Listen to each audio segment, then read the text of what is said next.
Hello and welcome to Good Media, Bad Cooking. I'm your MC, that of course stands for Mediocre Chef, and today we're going to be making the Peppercorn Crusted Beef Tenderloin Meal from HelloFresh. Not sponsored. Hey, editing era MC here, and I just thought I should stop the video for a second to mention that the way HelloFresh works is that before you can even pick your meals, they make you put in your credit card information. So, I originally just went to HelloFresh to kind of look at what the offerings are because my brother got it, and we shared one of the meals and it was pretty good, so I just wanted to check out what they had. But like I said, they make you put in your credit card information first.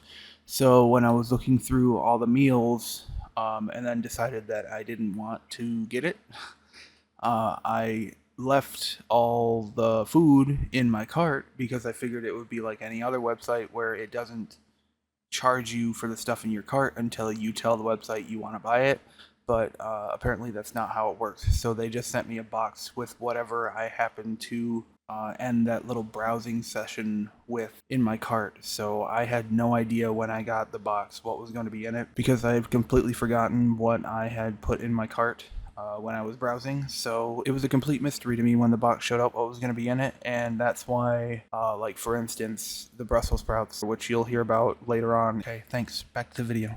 For this recipe you're going to need 4 sweet potatoes, 16 ounces of Brussels sprouts, 1 ounce of sliced almonds, 2 tablespoons of peppercorns, 1/4 ounce of chives, 4 tablespoons of sour cream, beef stock concentrate, and of course 20 ounces of beef tenderloin.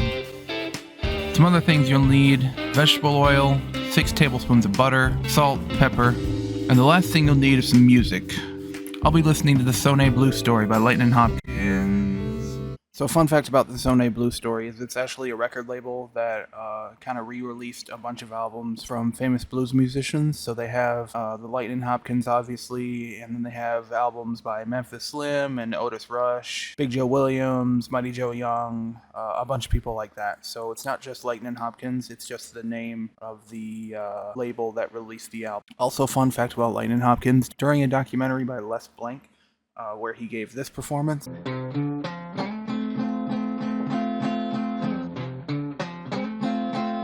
apparently, he had just recently been left by his girlfriend, wife, whatever, and his cousin was right outside the apartment door while he was singing and had a loaded pistol ready to shoot Lightnin' if he got the chance. And Lightnin' had a gun tucked in his pants as well. This is all from the director, apparently, in an interview he gave.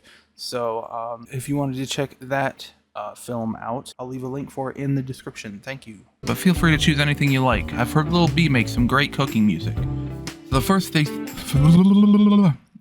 few things you're going to want to do are preheat your oven to 425 Fahrenheit, wash your produce, and sit out 6 tablespoons of butter and let it get to room temperature. Next up, peel and dice the sweet taters into 1/2-inch pieces.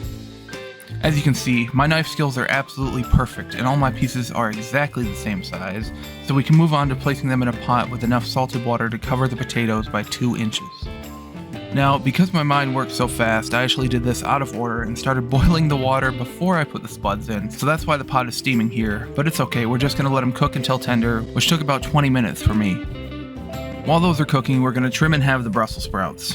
Now, I had never cooked Brussels sprouts before this, so I had to Google how to clean them, but it's really simple. All you do is take off the outer leaves and trim the end off. So once those are prepared, go ahead and toss them on a baking sheet with a drizzle of oil and some salt and pepper. Throw those in the top rack of your oven and let them cook for about 20 to 22 minutes. Next up, you're going to want to stop and consider what movie you're going to watch when all this is finished cooking. I went with Fantastic Mr. Fox, which I didn't know until now was based on a Roald Dahl book. While your veggies are cooking, chop up your chives and put the peppercorns in a Ziploc bag because it's time to crush them, see them driven before you, and hear the lamentation of their women. Now the recipe says to use a heavy bottom pan or a rolling pin for this, but I was hitting them pretty hard and couldn't get hardly any of them to crush, so I ended up just putting them in my pepper mill. Better chef than me probably could have figured this out, but remember, the M in MC stands for mediocre. Next, you're going to want to pat your tenderloin down with some paper towel, season with salt, then pour your crushed pepper on a cutting board or plate. Grab your beef and press down into the peppercorns to coat both sides. Heat up some oil in a pan over medium-high and cook your tenderloins almost to how you like them. For me, it was about 4 minutes per side.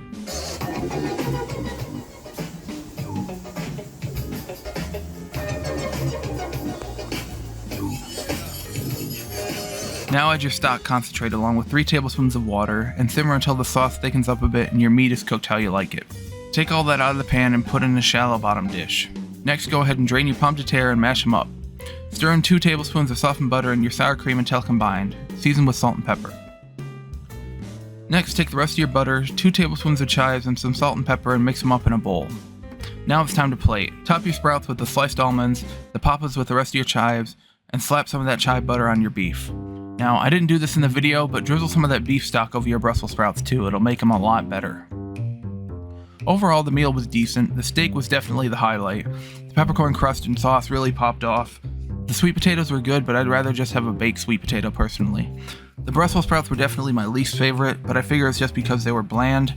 I don't know exactly what goes with Brussels sprouts, but if I were to ever make this again, I would definitely experiment with some more spices, because it honestly just felt like I was eating plain cabbage. But overall, I'd give this meal a 6.5 out of 10. The steak was great, but everything else was just okay. If you liked this video, do all that YouTube stuff. If you didn't like it, then I'm sorry.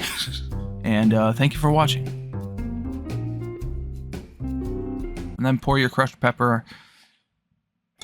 Then pour your crushed pepper on a plate or cut it. Then pour your crushed pepper on a plate or cut it. Then pour your fuck me, dude. Then pour your crushed pepper on a plate or cutting or. Then pour your crushed pepper on a plate or cutting board. Then pour your crushed pepper on a cutting board. Then pour your crushed pepper on a cutting board or plate.